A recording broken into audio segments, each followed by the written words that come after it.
Hello, lovelies. It is Sunday, June 9th, and welcome to Lovelyarns. Today, we have Bad Wolf Girls Studios trunk show is up through the rest of the week. Also, today is Hamden Fest. You can see one of the stages, people getting set up. Your position in line here. And this is our storefront. Let's see what's going on inside. This is our yarn tasting wall.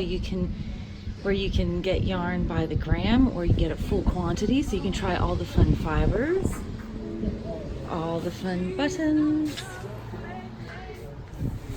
some necklaces.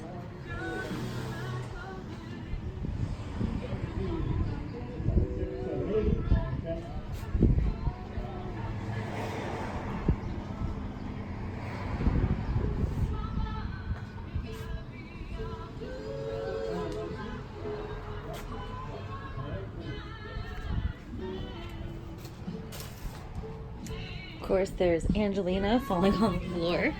We'll pick that up.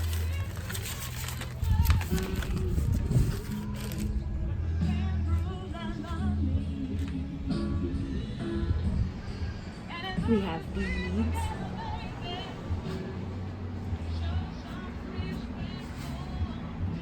Let's see the empty hanger. That is a sample for the Summit shawl. This is Christiane Knight.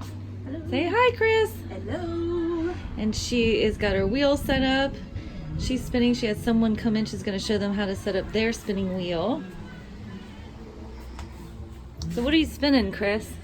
This is a blend of silk, and I think there's also bamboo in this, and I'm doing a thick and thin. Just, killing some time before my student gets here.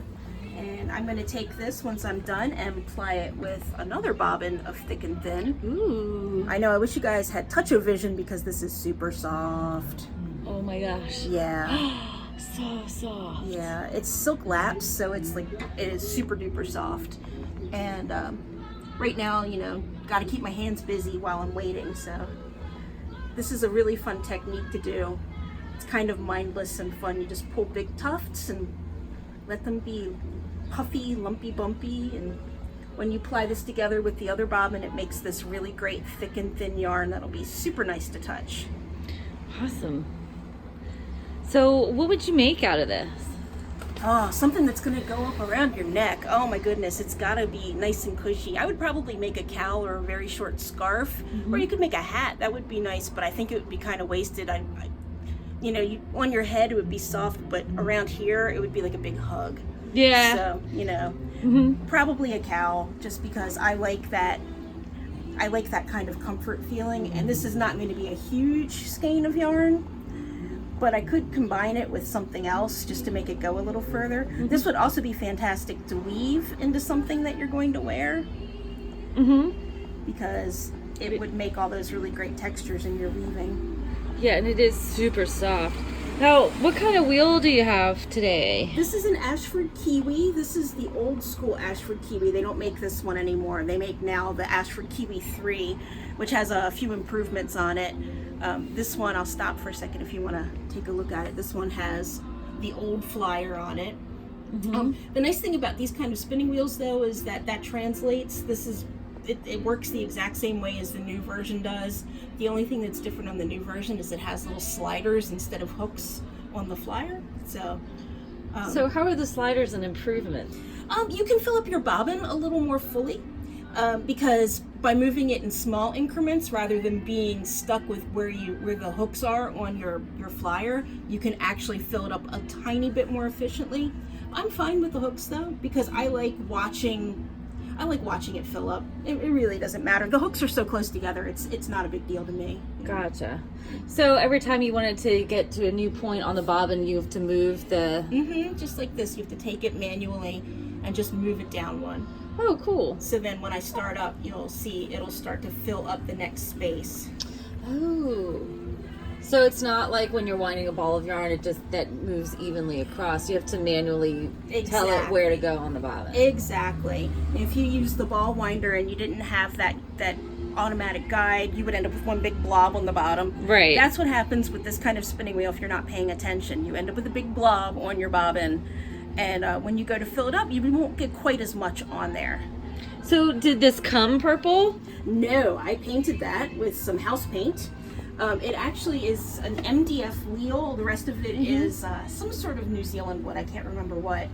And the wheel is just like, it's great real estate for painting. I've seen them painted with some amazing things on them. I just like purple, so I went ahead and just hit the whole thing with purple. And when I originally painted it, I did it before I put it together, but the second time I painted it, because it needed a touch-up, I just slapped the paint right on there, and you can't tell, really. Nice. So this one is a double treadle. Yes. So what would be like the pros and cons of a double treadle versus a single treadle wheel? Really, the big thing is just comfort for me with my feet and my knees. I mean, I can single treadle with this as long as I have it going. It's much harder to get it started with just one foot. Ah, okay. Let me see if I can. Yeah, see, it's really hard because it's not in the right spot, so I have to use my hand to like kind of encourage it first. Gotcha. But with the 2 feet, it takes a little pressure off the one leg, and it just feels less clunky to me. All the single treadle wheels I've ever worked with, I always feel like I'm like, you know. Right. So this is a lot more comfortable. And comfort is where it's at for me, because if I'm going to be spinning for hours at a time, I don't want to get up and have my knees be like, you know, you want ergonomics when you're spinning. It's the same way when I spin, I sit upright. Because if you lean back, that feels really comfortable for a while, but your back will feel it later.